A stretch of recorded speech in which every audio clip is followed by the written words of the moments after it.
Morning students. आज हम पढ़ने वाले हैं निषेचन के बारे में, जो कि आपके 12th वाले बच्चों का टॉपिक है और ये 32वां चैप्टर है। ठीक है, 32वां चैप्टर है। जूलॉजी हमारी स्टार्ट हुई थी और हम पढ़ेंगे मानव में निषेचन।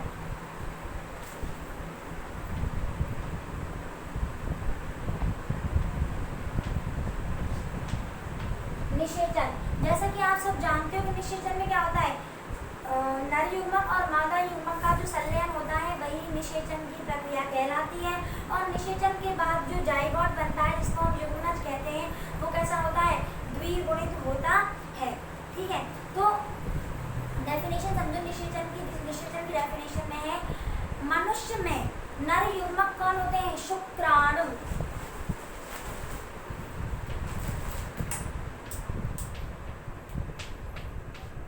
मनुष्य में नर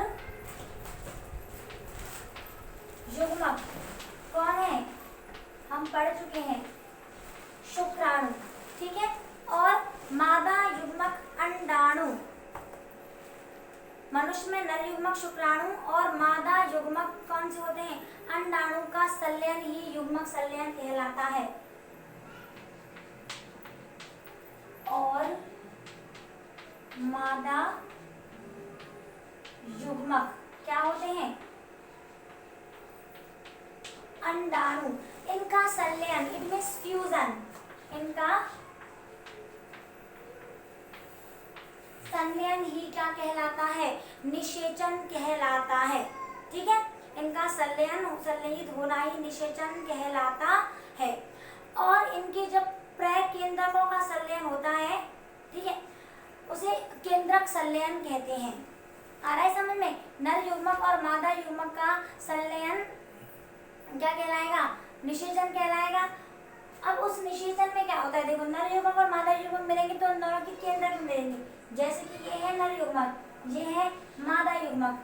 ठीक है, जब इन दोनों के केंद्रक एक ही हो जाएंगे तो इस प्रोसेस को क्या कहा जाएगा, निषेचन कहा जाता है। और इस प्रोसेस के आफ्टर जो बनता है उसे क्या कहा जाता है, युग्मनज, जाइगोट, जो कि कैसा होता है, द्विगुणित। तुम अच्छे से जानते हो, n का मतलब अगुणित और 2n का मतलब होता है द्विगुणित। ठीक है, जो मादा होती है मानव में, मादा में निषेचन की जो क्रिया होती है वो कैसी होती है, आंतरिक होती है। और ये उसकी फैलोपियन ट्यूब में एम्फुला में पाई जाती है, मतलब पाया जाता है। मानव मादा जो होती है उसमें निषेचन की क्रिया कैसी होती है, आंतरिक होती है। और उसके फैलोपियन ट्यूब के एम्फुला में पाया जाता है निषेचन की प्रोसेस। अब आ जाता है निषेचन के प्रकार। अच्छे से समझ गए ना निषेचन क्या होता है, एक बार फिर से देख लो। नर युग्मक शुक्राणु और मादा युग्मक अंडाणु का जो संलयन होता है वही निषेचन कहलाता है। उससे जो युग्मनज बनता है वो द्विगुणित होता है, डिप्लॉइड होता है। और जो मादा युग्मक जो होते हैं, वे मादा जो होती है उसमें निषेचन की प्रक्रिया जो होती है वो इंटरनल होती है, बॉडी के अंदर होती है, सब जानते हो अच्छे से। और फैलोपियन ट्यूब के एम्फुला में पाई जाती है।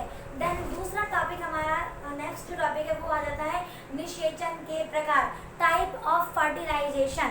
निषेचन को इंग्लिश में क्या कहा जाता है, फर्टिलाइजेशन। ठीक है, तो अब हम पढ़ेंगे टाइप ऑफ फर्टिलाइजेशन, निषेचन के प्रकार।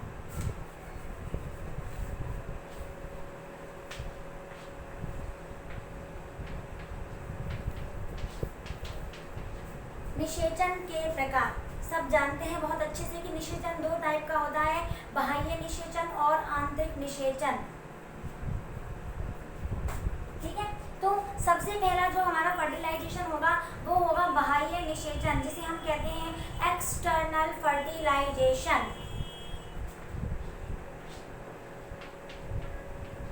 बाह्य निषेचन, इट मीन्स एक्सटर्नल फर्टिलाइजेशन। सीधी सादी भाषा में ये है कि जो निषेचन शरीर के बाहर होता है वही निषेचन एक्सटर्नल फर्टिलाइजेशन, इट मीन्स बाह्य निषेचन कहलाता है। ये तो हो गई सीधी सी लैंग्वेज में, समझने वाले में। अब हम इसको डेफिनेशन हम इसकी लिखेंगे तो वो तो मैं साइन साइंटिफिक लैंग्वेज लिखनी पड़ेगी, तो वहाँ हम लिखेंगे कि ये जो निषेचन होता है, बाह्य निषेचन जो होता है, यह निषेचन नर और मादा युग्मक के शरीर से बाहर संलयित होने पर होता है। जो बाह्य निषेचन है, तो हम लिखेंगे यह निषेचन नर और मादा युग्मक के शरीर से बाहर संलयित होने पर होता है। यह निषेचन जलीय माध्यम से संपन्न होता है, जैसे कि मछलियों में कौन सी मछली? लेबियो, उभयचर जानते हैं ना, जो जल और थल दोनों पे रहते हैं। बहुत अच्छा एग्जाम्पल है मेंढक। और इकाइनोडर्मेट्स मतलब कि स्टारफिश में पाया जाता है। आगे समझ में, वह निषेचन जो नर और मादा युग्मक, जिसमें नर और मादा युग्मक शरीर के बाहर संलयित होते हैं। आ रहा है समझ में? शरीर के बाहर,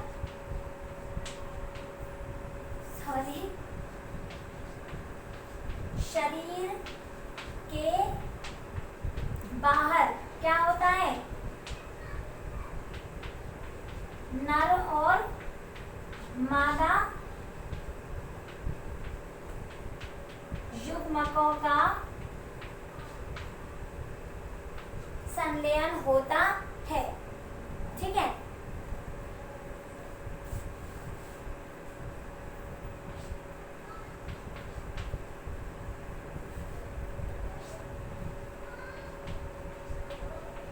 शरीर के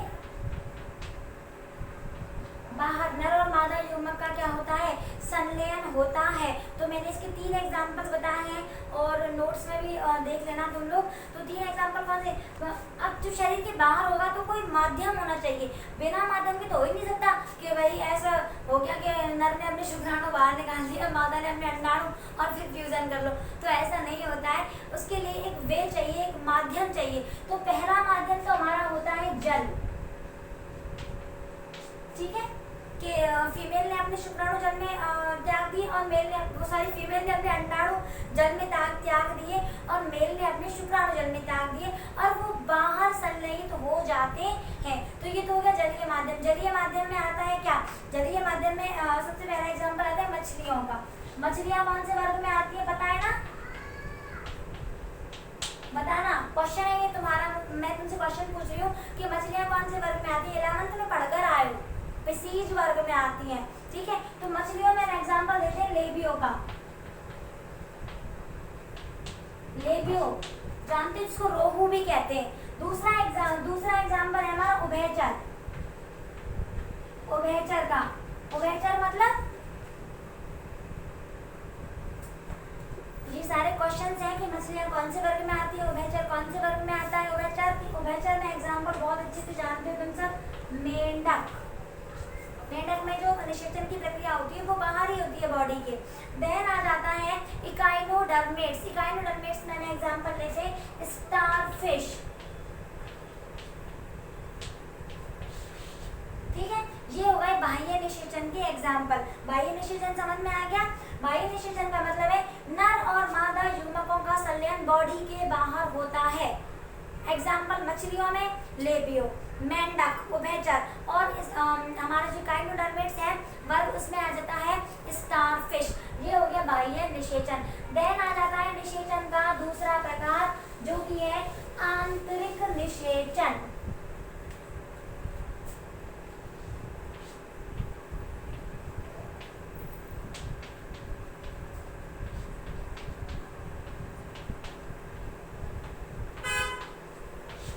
इंटरनल फर्टिलाइजेशन जो कि बॉडी के अंदर होता है।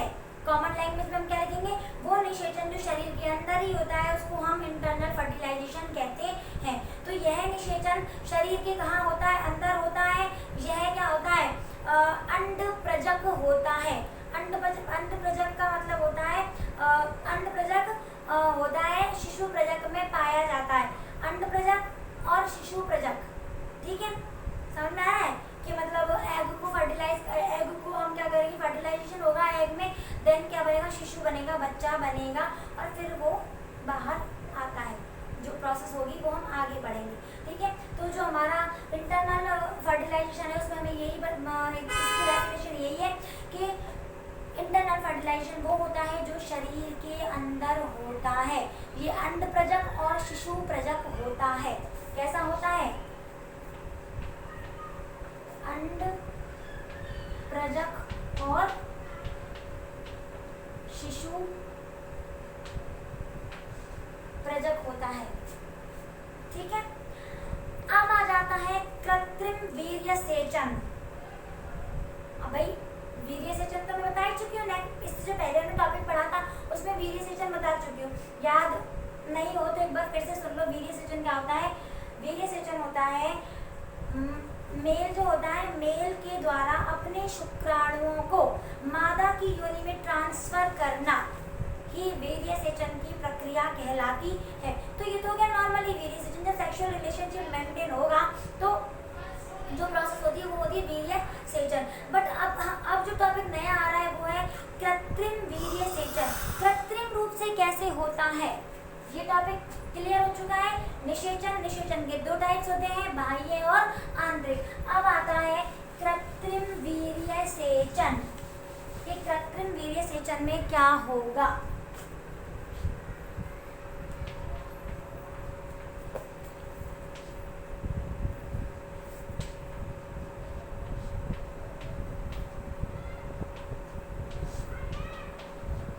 कृत्रिम वीर्य सेचन, तो देखो जब कृत्रिम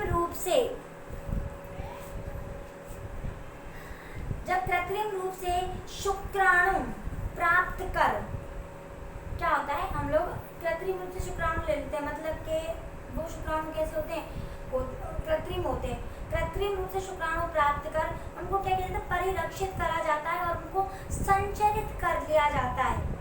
एक तो उनको परिरक्षित का मतलब उनको प्रिजर्व करेंगे, संचरित का मतलब इकट्ठा करके रख लेंगे। और क्या होता है? आवश्यकता के अनुसार, जितनी हमें आवश्यकता है उसके अनुसार मादा की गर्भाशय में क्या कर दिया जाता है? मुक्त कर निषेचन करवाया जाता है। जब कृत्रिम रूप से शुक्राणु को प्राप्त कर, परिलक्षित कर और संचरित करके उसको कहाँ पर? आवश्यकता के अनुसार मादा की गर्भाशय में मुक्त किया जाता है। इस क्रिया को ही कहते हैं कृत्रिम वीर्य सेचन। यह क्रिया क्या करती है? पशुओं में नस्ल सुधार के लिए उपयोग में ली जाती है। मोस्टली तो पशुओं में ली जाती है, किस लिए? नस्ल को सुधारने के लिए। ये वाली जो प्रोसेस है वो कहाँ पर काम आती है? पशुओं में। किस काम आती है? नस्ल सुधार के लिए। तो ये हमारा हो गया कृत्रिम वीर्य सेचन। अब हम पढ़ेंगे निषेचन के पद।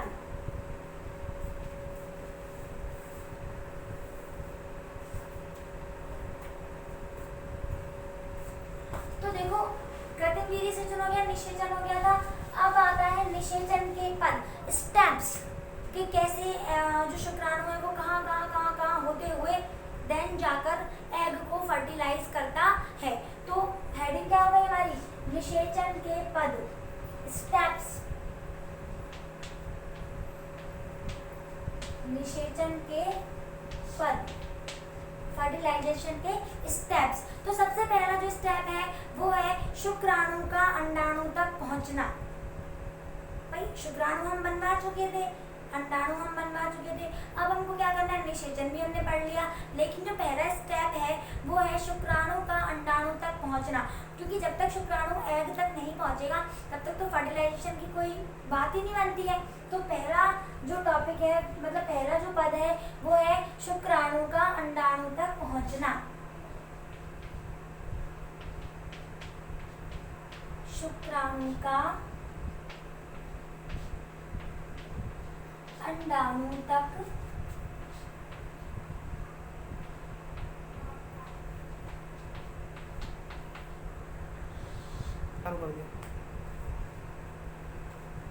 तो ये था शुक्राणु का अंडाणु तक पहुंचना। तो वो कैसे पहुंचते हैं, क्या प्रोसेस होती है? तो देखो नर के जो नर होता है, नर के मैथुन द्वारा मादा की योनि में गर्भाशय नाल के पास वीर्य सेचन, ठीक है, वीर्य सेचन का मतलब उसको छोड़ देना, स्खलन होता है इसको वीर्य सेचन कहते हैं। मतलब देखो समझो, नर में जब मैथुन की क्रिया होती है, नर में मैथुन की क्रिया के द्वारा मादा की योनि में गर्भाशयी नाल के पास जो वीर्य होता है उसको स्खलित कर देना ही वीर्य सेचन कहलाता है। ठीक है, अब क्या होता है देखो, इस स्खलन में 400 ml शुक्राणु पाए जाते, बहुत सारे शुक्राणु पाए जाते हैं, परंतु इनमें से जो ये देखो नर में मैथुन की क्रिया होगी,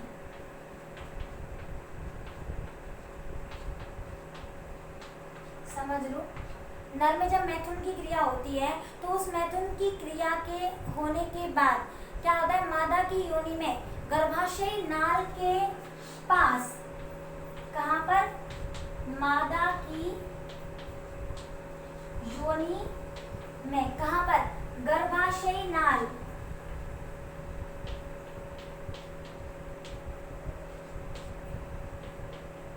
गर्भाशयी नाल के पास अपना जो वीर्य होता है उसको क्या कर देता है, मेल स्खलित कर देता है, और इसी प्रोसेस को कहा जाता है वीर्य सेचन। ठीक है, वीर्य सेचन की जब क्रिया होती है तो उसमें बहुत सारे शुक्राणु मतलब ट्रांसफर होते हैं। ठीक है, परंतु इनमें से कुछ ही शुक्राणु ऐसे होते हैं जो फैलोपियन ट्यूब तक पहुंच जाते हैं। वीर्य सेचन, अब कहाँ पर आ गए थे, वीर्य सेचन। वीर्य सेचन में क्या होता है, बहुत सारे शुक्राणु आते हैं,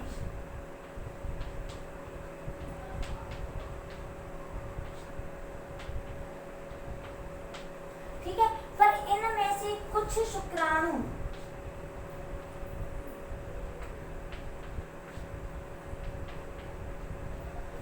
जो शुक्राणु होते हैं वो कहाँ पर पहुंच जाते हैं, मादा की जो फैलोपियन ट्यूब होती है वहां तक पहुंच जाते हैं। कहाँ पहुंच जाते हैं, फैलोपियन ट्यूब तक।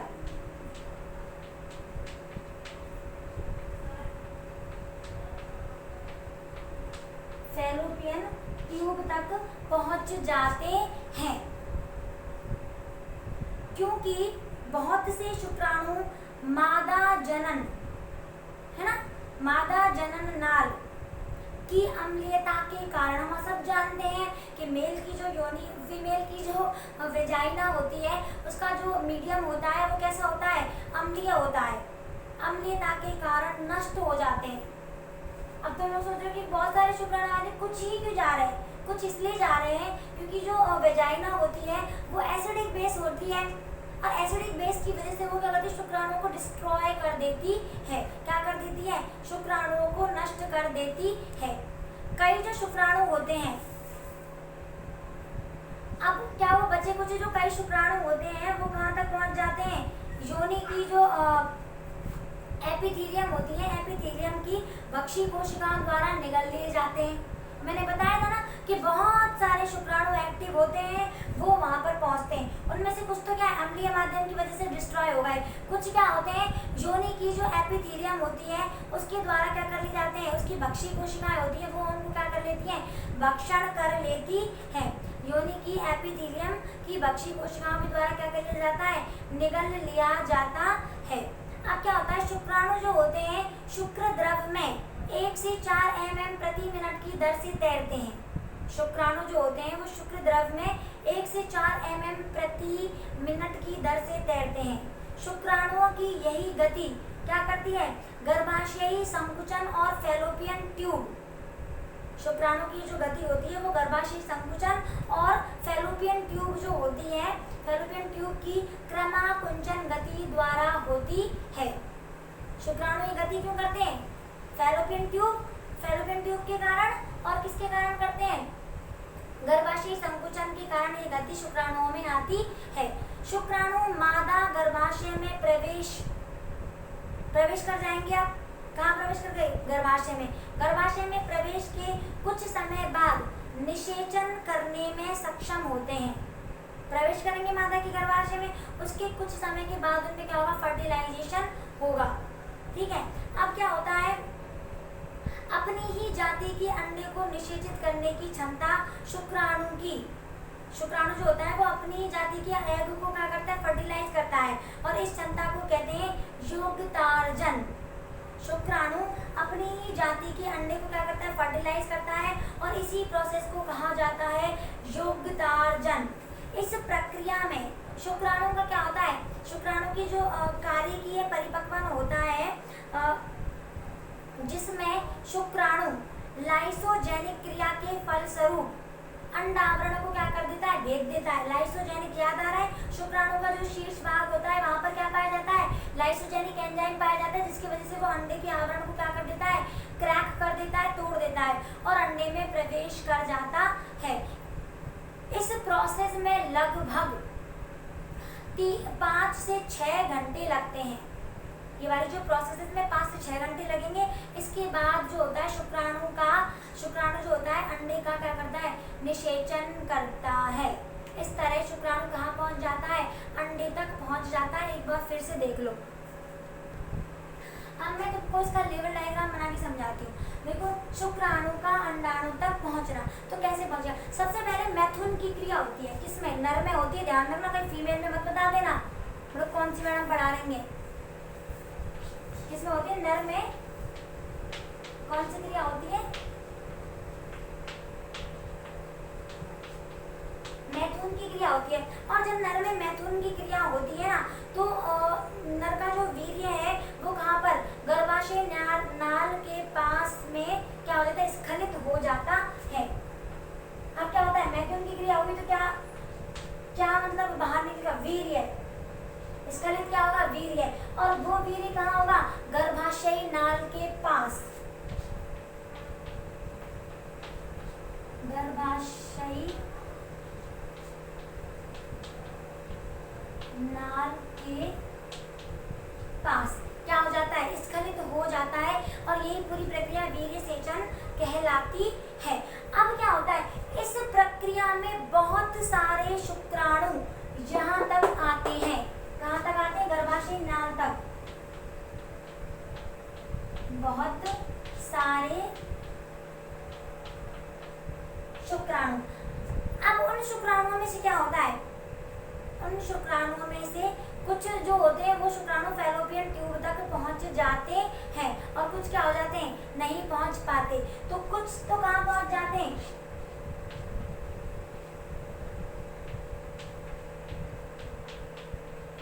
कुछ शुक्राणु कहाँ पहुंच जाएंगे, फैलोपियन ट्यूब।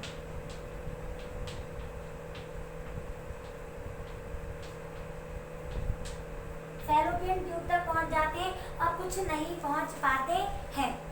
तो जो कुछ नहीं पहुंच पाते वो क्यों नहीं पहुंच पाते, क्योंकि मादा की जो योनि होती है उसका माध्यम होता है अम्लीय, इस वजह से वो नहीं पहुंच पाते हैं। और कुछ फैलोपियन ट्यूब तक जो पहुंच जाते हैं वो क्या होता है, देखो, वो मादा की एपिथीलियम, जो गर्भाशय की एपिथीलियम होती है, गर्भाशय में क्या होती है, एपिथीलियम होती है, और उसमें क्या होता है, भक्षी कोशिकाएं होती हैं। ठीक है, गर्भाशय की मादा की गर्भाशय क्या होती है, एपिथीलियम, उसमें कौन सी कोशिकाएं होती हैं, भक्षी कोशिका। ये कोशिका कुछ शुक्राणुओं को क्या कर लेती हैं, भक्षण कर लेती हैं। ठीक है, मतलब उनको निगल लिया जाता है। अब जो होता है शुक्राणु होता है वो शुक्र द्रव में 1 से 4 mm प्रति मिनट की दर से तैरता है। वो क्यों तैरता है, वो गर्भाशय की संकुचन और फैलोपियन ट्यूब की क्रमाकुंचन गति के कारण होता है ऐसा कि शुक्राणु मूवमेंट कर पाता है। क्यों, गर्भाशय में तो कौन सी गति होती है, गर्भाशय की जो गति होती है वो तो होती है संकुचन वाली, और फैलोपियन ट्यूब की होती है क्रमाकुंचन। इसकी वजह से वो मादा की गर्भाशय में क्या करता है, पहुंच जाता है, और फिर निषेचन की प्रक्रिया हो जाती है। अब इस पूरी प्रक्रिया में कहते हैं जब शुक्राणु एक्टिव होता है और वहां तक पहुंच जाता है, इस क्षमता को कहते हैं योगतार्जन। योगतार्जन हो गया। अब क्या होता है, शुक्राणु जो है वो यहाँ इस एग तक, अंडा, शुक्राणु यहाँ तक पहुंच गया। अब वो अंदर प्रवेश कब करेगा, लाइसोजेनिक प्रक्रिया के द्वारा, क्योंकि लाइसोजेनिक एंजाइम शुक्राणु के शीर्ष भाग पर पाया जाता है, जो अंडाणु के इस आवरण को क्या करता है, क्रैक कर देता है, तोड़ देता है, और शुक्राणु अंडाणु में प्रवेश कर जाता है। ध्यान रखना, जब शुक्राणु अंडाणु में प्रवेश करता है तो उसका पूंछ वाला जो पोर्शन है वो बाहर ही रहता है, उसका शीर्ष और जो नेक तक का पोर्शन होता है वही अंदर जाता है। और इस पूरी प्रोसेस में कितना टाइम लगता है? 5 से 6 घंटे लग जाते हैं। ठीक है, ये हो गया शुक्राणु का अंडाणु तक पहुंचना। क्लियर? अब हमारा दूसरा टॉपिक आता है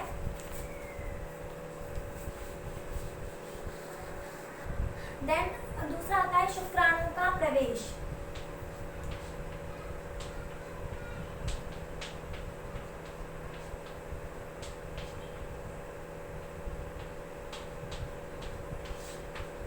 शुक्राणु का कहाँ प्रवेश? अंडाणु में। अभी तक तो अंडाणु की सतह तक पहुंचा था। हम सब जानते हैं कि शुक्राणु के शीर्ष पर जो एक्रोसोम थे, एक्रोसोमल झिल्ली बनी थी, वहां पर क्या था? लाइसोजेनिक एंजाइम था। और वही लाइसोजेनिक एंजाइम अंडाणु की जो गला होती है, ये वाली इसको गला देता है, देन शुक्राणु अंदर प्रवेश कर जाते हैं। इसे यही प्रोसेस आएगी इसमें, इसके अलावा और कुछ नहीं आएगा। ठीक है, अंडाणु एक रासायनिक पदार्थ का स्राव करता है जिसे फर्टिलाइजिंग कहते हैं। ये चीज मैं बता देती हूँ। इसकी सतह पर क्या होते हैं? स्नेही पदार्थ होते हैं। तो यहाँ पर तो स्नेही पदार्थ है और शुक्राणु की जो एक्रोसोमल झिल्ली थी वहाँ पर स्नेही पदार्थ नहीं है, वो अनिस्नेही है। तो दोनों के बीच में कॉम्बो बैठता है और तब वो वहाँ आकर चिपक जाते हैं। देन फिर क्या होता है? वो उसकी कला को तोड़कर अंदर प्रवेश कर जाता है। बाकी के आपको नोट्स डिस्क्रिप्शन बॉक्स में मिल जाएंगे। आज का टॉपिक यहीं पर फिनिश है। किसी को कोई डाउट है तो कमेंट करके पूछो, और वीडियो अच्छी लगती है तो उसको लाइक करो, शेयर करो, सब्सक्राइब करो। लाइक तो बिल्कुल ही नहीं करते, बस देख के छोड़ देते हो। अगर अच्छी लगती है तो लाइक करो और नहीं लगती तो उसको डिसलाइक कर दो, पर कुछ करो तो। चलो ठीक है, इसके डिस्क्रिप्शन बॉक्स में नोट्स मिल जाएंगे।